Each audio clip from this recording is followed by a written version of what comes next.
আসসালামু আলাইকুম রহমাতুল্লাহ। সম্মানিত দর্শক শ্রোতা ভাই ও বোনেরা, মা বাবা ময় মুরব্বীদের পায়ে ধরে সালাম করা যাবে কিনা এই সম্পর্কে ইসলামিক বিধান কি আপনাদের আমি জানাবো, যে পায়ে ধরে যদি কেউ সালাম করতে চান করতে পারবেন কিনা।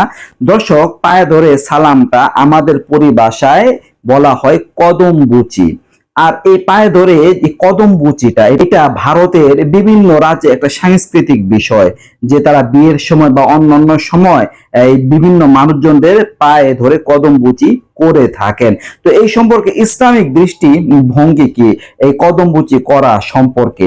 বন্ধুরা, আমাদের দেশেও দেখা যায় অনেকে এমন করে থাকেন, শহরে বা শহরের বাইরে গ্রামের অনেকে ঈদের সময় বা অন্যান্য সময় বা বিয়ের সময় কদম বুচি করে থাকেন। তো ইসলামিক দৃষ্টিভঙ্গি কি বন্ধুরা? এই সম্পর্কে ইসলামিক দৃষ্টিভঙ্গি হচ্ছে যে সম্মানার্থে বা শ্রদ্ধা জানানোর জন্য যদি কোনো ব্যক্তি কারো কদম বুচি করেন, তাহলে মাথা না ঝুঁকিয়ে মাথা সোজা রেখে কদম বুচি করতে পারবেন। তবে ইহা ইসলামের কোনো বিধান মনে কোনো নয় বা সবের কোনো আশায় করা যাবে না। এটা একটা সাংস্কৃতিক বিষয় হিসেবে করা যাবে। ইসলামে কোনো হুকুম মেনে সোয়াব হবে এরকম কোনো বিষয় মনে করা যাবে না, বরঞ্চ সোয়াবের আশা রেখে ইসলাম ধর্মে যে বিধানটা রয়েছে বা সালাম রয়েছে সেটি হচ্ছে আসসালামু আলাইকুম ওয়া রাহমাতুল্লাহ।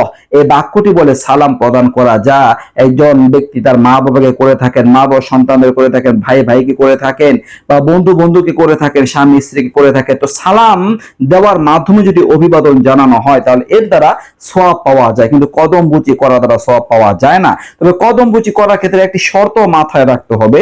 শর্তটি হচ্ছে যে রক্তের সম্পর্ক নয় এমন কোন মহিলাকে কদম বুচি করতে পারবে না কোনো পুরুষ, বা রক্তের সম্পর্ক নেই এমন কোন পুরুষকেও কোনো মহিলা কদম বুচি করতে পারবে না। তো আশা করে বুঝতে পারছেন, ইহা এই কাউকে শ্রদ্ধা জানানোর জন্য বা সম্মান জানানোর জন্য করা যাবে। তো এই ছিল আলোচনা। নিত্য নতুন আরো ভিডিও পেতে সবাই পাশে থাকবেন। এ পর্যন্তই।